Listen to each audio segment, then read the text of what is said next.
Dennis Dyack, CEO of Apocalypse Studios and creator-director of Blood Omen, Legacy of Kain, and Eternal Darkness, Sanity's Requiem, announced Deadhaus Sonata. Deadhaus Sonata is a brand new narrative-driven third-person hack-and-slash action role-playing game, and it is intended to be the spiritual successor to Legacy of Kain. And much like the Legacy of Kain, you'll play as the undead fighting the living. In this first look video, we will summarize and go through all the available information around, details that you might not be aware of, and tell you a bit about the game. Note that some of this information is from our direct interview with Apocalypse.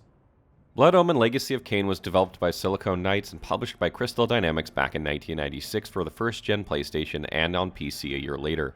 The game was praised for its story and was one of the first games that used fully voiced dialogue for its storytelling. The game was also acclaimed for its excellent voice acting, which was a real rarity back then. Blood Omen was named the best game showcase during E3 1995 and also received the Role-Playing Game of the Year from Electronic Gaming Monthly. After the success of Blood Omen Legacy of Kain, developer Silicon Knights, Dennis Dyack, and the publisher Crystal Dynamics got into a legal battle for the rights of the Legacy of Kain IP. The two companies settled their legal dispute privately, and Crystal Dynamics retained the right for the IP. Crystal Dynamics then continued the story of Legacy of Kain with 4 sequels, most notably Legacy of Kain Soul Reaver. According to Dennis Dyack himself, a Legacy of Kain reboot was under works, with him serving as the project's creative lead. But due to various reasons, it didn't come together and the project was ultimately scrapped. Deadhaus Sonata is a dark fantasy narrative-driven game much like its spiritual predecessor.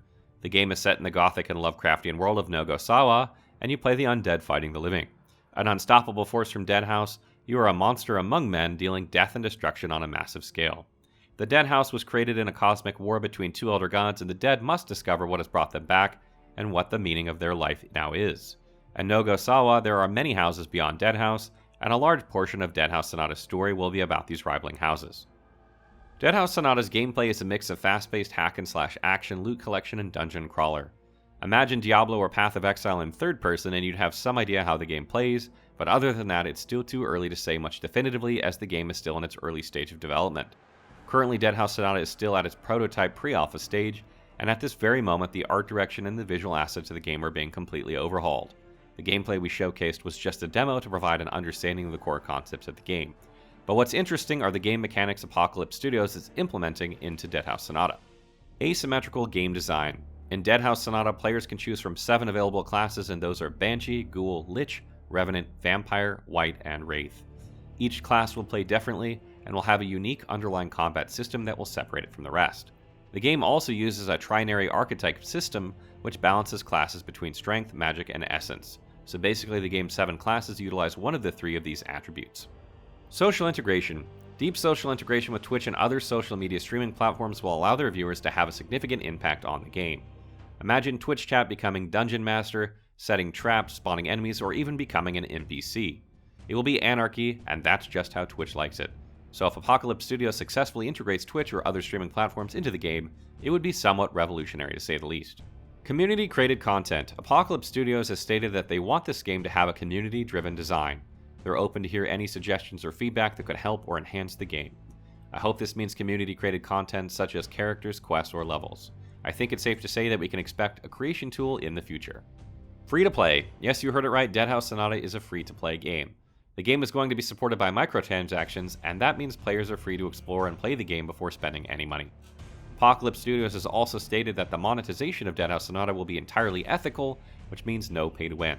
The game's microtransactions will be 100% cosmetic, much like League of Legends and Path of Exile. This low barrier of entry means the game is going to be more accessible for many gamers. This is important because of the next point. Multiplayer co-op. Deadhaus Sonata is built from the ground up to support 1 to 6 players co-op multiplayer and semi-persistent worlds or portals where you can play together with your friends. Final thoughts. Deadhaus Sonata, the upcoming narrative-driven free-to-play co-op action RPG, is being developed on the PC and will come to all major platforms. It's pretty hard to say exactly when we'll see more of the game, as the game still doesn't have a set release date, but I'm very curious to see just exactly how the game will turn out. As we mentioned earlier, Deadhaus Sonata is still at the early stage of development, and that means the next time we see the game, it might look a little bit different than what we saw today. Many of the game's features, such as RPG mechanics, the Twitch integration, the co-op functionality, procedurally generated levels, etc., are still under wraps, and it goes without saying that developing these features will be a daunting task for anyone. Another interesting point is how would Apocalypse weave an interesting and deep narrative story in the multiplayer space that is hack and slash? That alone is a tall task. With that said, I'm very excited for this game. Everyone loves a good RPG game, and hey, it's free to play too, But what really tickles my fancy is the Twitch integration. The ability to directly interact with the viewers outside of chat is going to be huge, and if Apocalypse manages to successfully develop this feature, many in the future games will surely follow. Apocalypse Studios as a development house is still relatively unknown. The studio itself is fairly new, but the head of the studio, Dennis Dyack, is an industry veteran. With Blood Omen, Legacy of Kain, Eternal Darkness, Sanity's Requiem, and 2 Human under his name, the man knows a thing or two about narrative-driven games. Stay tuned and we'll bring you more coverage and new info as it becomes available, so keep an eye on our YouTube channel.